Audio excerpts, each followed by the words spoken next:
Welcome to another How Does It Run? This time, obviously, we're looking at Assassin's Creed Odyssey. This is another one that I've been wanting to look at for a while now. Again, as always, we start at 1080p. Ultra high settings in this case, as high as it'll possibly go.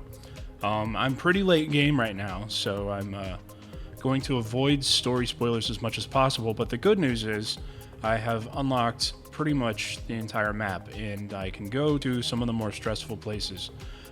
Just looking at this area here, this is pretty typical of what you'll be seeing if you just get up on any of the viewpoints that you unlock throughout the game. And it's a decent stress test, I think, for the CPU, for the draw distance and everything that you have out there. So let's go ahead and jump into the menu here. So as you'll notice, there's a ton of things you can tweak in here. The other thing is, you'll notice here, a lot of the settings over there on the very bottom there of that box, it says, the game must be restarted to apply this option. And a lot of these have that next to them. Environment details, shadows, texture detail. Terrain doesn't, but many of them do. All right, so first of all, I'm gonna just knock it down from ultra high because I'm pretty sure we're not going to be running at ultra high anything here. Let's try just going to high. And I'm going to leave it at 1080p, and I'm going to see what kind of gains we get from that. The nice thing is, just knocking it down to high, you do keep a very decent look for the entirety of the game as a whole, and then that gives you a good base point to start tweaking things from. And welcome back from the restart. As you can see, we have gone from, what was it, around 16 FPS or so, up to 20 just by dropping down to high from ultra high. And it's raining now, which probably hurts the frame rate a little more. So it might be a little higher than this in normal gameplay, but that's not really what we're after. We're after 30 FPS stable frame rate. Higher if possible, but 30 FPS is a baseline. So let's get to tweaking the resolution first. Okay, so here in the display menu, you can see here we have resolution, which is something we could always actually tweak. Or you have resolution modifier right below that. Resolution modifier lets you scale down the resolution internally while still keeping it at 1080p natively. So that gives you that crisp HUD that is, if you have a 1080p screen, for example, it maps the HUD directly to your screen one-to-one, so it doesn't get all pixelated and blurry. But the game itself actually lowers resolution. So if you're running at 1920 by 1080 and you go down 50%, that would be 960 by 540. It would be 50% on each axis, the horizontal and vertical axes. So we don't want to do that. We want to avoid doing that if at all possible. 80% should be around 900p. It's not exactly 900p, but let's give that a shot and see what we gain from it. So here we are, and we're up into the mid to upper 20s now. So we've already gained 10 to 12 FPS, and all we did was just drop from ultra high to high, and then drop the scaler down to 80% from 100%. So yeah, you can tell here, I mean, it looks pretty decent, to be honest with you. We're right at the threshold of 30 FPS. We're getting very close to where we want to be. As you can see here, we're in a crowded area. We've got some NPCs here. It's going to be taxing on the CPU. Big open space. Again, taxing on the CPU, a lot of stuff being drawn on the screen at once. We're still in the right below 30 FPS range. This is where it starts to get a little tough because we have to decide, what do we want to do here? Do we want to start dropping settings? Do we want to start going one by one and seeing exactly what kind of hit everything has? Some of these settings require restarts, which could take a long time to find the exact right settings. I mean, you could drop shadows, but that still requires a restart. You could drop, I'm going to tell you now, the big hitters are going to be environment details, probably clutter, because that's going to be like some of your tessellation and things, it looks like, on the mountains. And that's nice. I love that they actually show you what it does in a before and after picture there on the side, so you can actually see it. Fog, I'm not sure fog is a big hit performance-wise, but it makes, I don't know, it might not even be that big of a difference visually, to be honest with you, and it doesn't require that we restart. So let's go ahead and turn that to low. I'm just worried it might be really artifacty and really compressed looking, and that can get in the way. Now, screen space reflections is an interesting one. I have honestly no idea how it impacts frame rate in this game.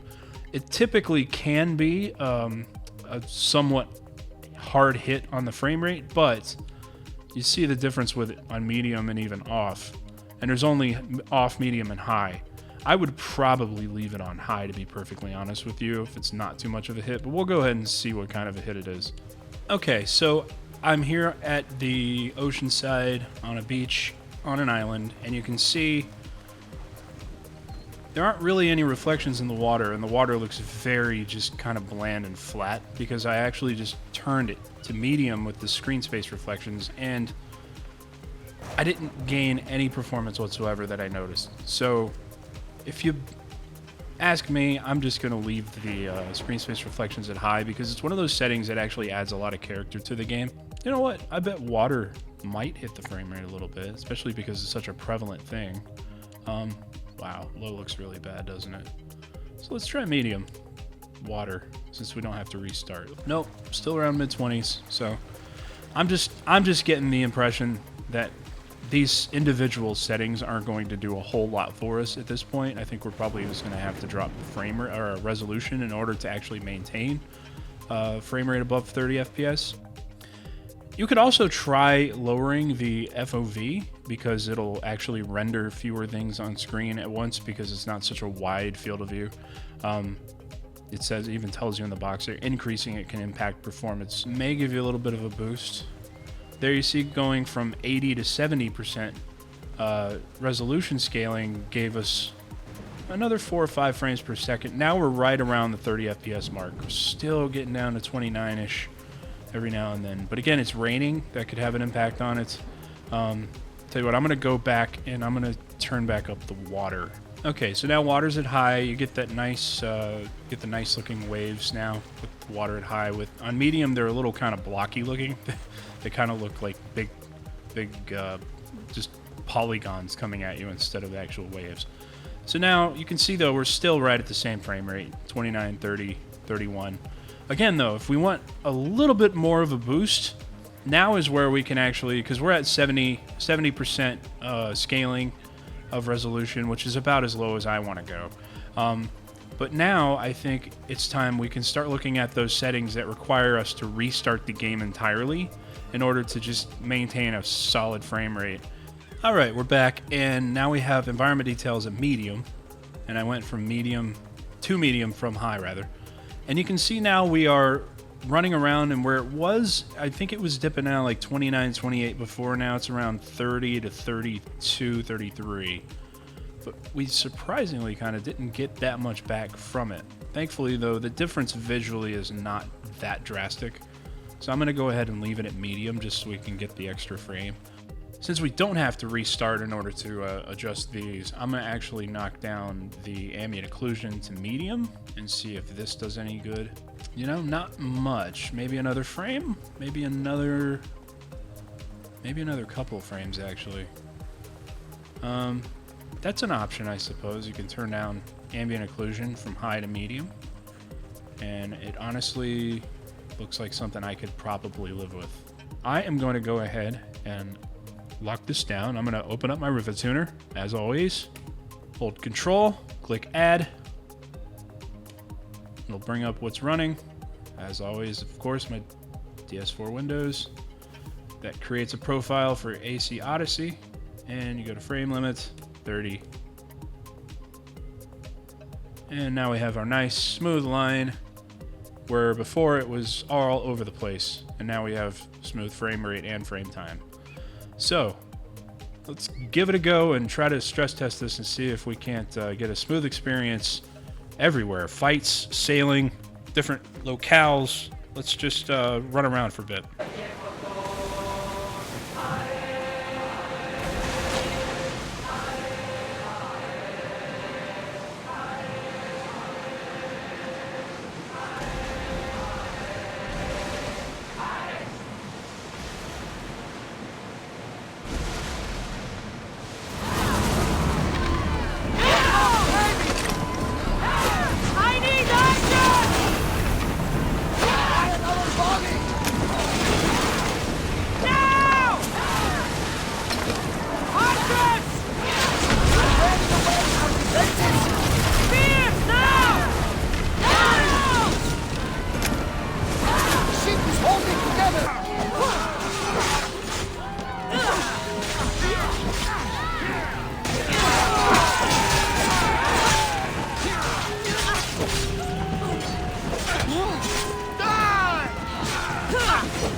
So there's one more thing I want to take a look at before ending this video, and that is the adaptive mode that they give you to avoid having to tweak all these individual settings like that. So for that, I'm actually going to reset everything to ultra high 1080p, and I'm just going to toggle on the adaptive mode, give it a frame rate, and see how it works. Okay, so as you can see here, just from toggling everything back to ultra high and then 1080p, 100% everything, just back to normal, max out, and adaptive mode really doesn't work.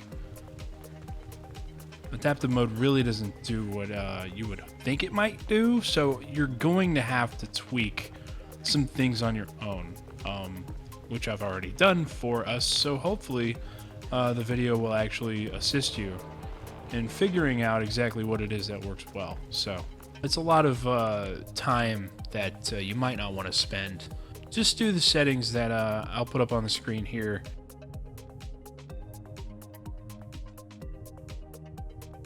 That's it for this video. As always, if you like this, please hit like, subscribe, and leave a comment below and let me know what games you would like me to test out in the future and see how they actually run. Until next time, I'll see you later. Take it easy.